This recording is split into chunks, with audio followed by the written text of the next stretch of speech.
Hello, welcome to our midweek lunchtime moment. Think about it. I'm excited to share a couple of points with you. Just want you to kind of go along with me, see what you feel.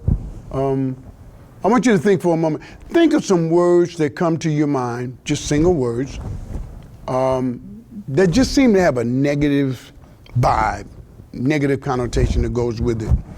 For me, one of those words would be broken. Another word would be tragic. Another word would be danger. Those words just inherently have a negative connotation about them. And there's another one I'd like you to consider. Denial. Denial seems to inherently have a negative connotation. It's interesting because Webster defines the word denial. Listen to this. Refusal to admit the truth or reality of something. Assertion that an allegation is false. Refusal to acknowledge a person or thing. The refusal to acknowledge a person or thing. A disavowal, if you will. Here's what I'd like you to think about. Denial carries this negative connotation, but without it, spiritually, you really can't follow Christ.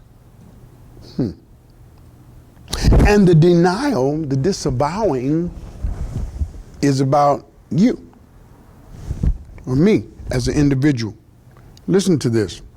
Very interesting. Matthew 16:24.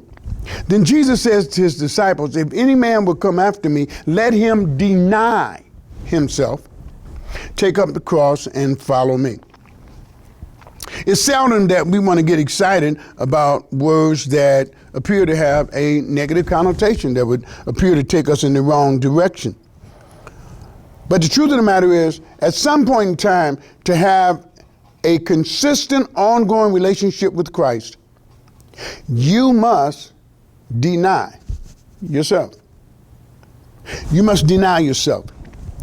In the Greek, the word literally means to almost denounce yourself. Now, a lot of people think that this means to devalue yourself. It doesn't. It doesn't mean that you see yourself as nothing. But as it relates to making a decision between you and God, or what you want and what God wants you to do, the word literally means that you actually act as though you don't exist. So to truly have a relationship with God through Jesus Christ, the hee-hawing has to stop. The straddling the fence, quote, that we think we're able to do, it has to end. Just being frivolous about your relationship with Christ, it has to go. There must be a definitive decision made. Am I going to follow Christ? Because in following Christ, I have to deny myself. I have to realize that when it comes down to satisfying me or satisfying God, then I have to act as though I don't exist. And it doesn't mean there's no satisfaction in this life for you. People define words as they choose, as opposed to the context in which they're given. Then Jesus said unto his disciples, if any man desires to come after me, let him deny himself, take up his cross, be willing to go through hardships, and follow me, imitate me. There comes a time you just have to make a decision. And this is a major problem for many of us, because when we do that, you lose your independence, the very thing that Adam fought for in the Garden of Eden by doing his own thing. He wanted that autonomy from Christ, from God. He wanted to make his own decisions. Well, spiritually, And it's not that we don't make decisions, but we make decisions in our knowledge of our true and living God through Christ. The major problem is we want this independence, but now as a disciple of God or disciple of Christ, we have to trust him. And you can't put complete trust in Jesus and complete trust in you. There must be a denial. There must be a disavowing of one or the other. Okay? So we have to realize that a decision has to be made. Now, Jesus had to do it, and let's look very quickly at Luke 22:42. When Jesus was about to go to the cross, he's in the Garden of Gethsemane, and he begs to the Father in his humanness, Lord, can this bitter cup pass me by? In the New Living Translation, it says, Father, if you're willing, please take this cup of suffering away from me.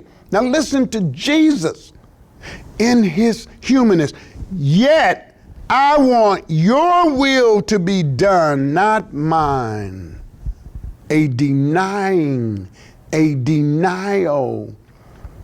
of his own feelings, his own view, his own opinion. And if Jesus had to deny himself in his humanness, and he was perfect, who are we to compete with the will of God? There must be a denial. You must deny yourself.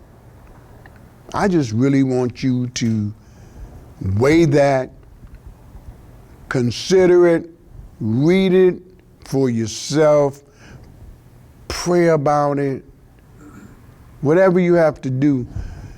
But right now, at least think about it.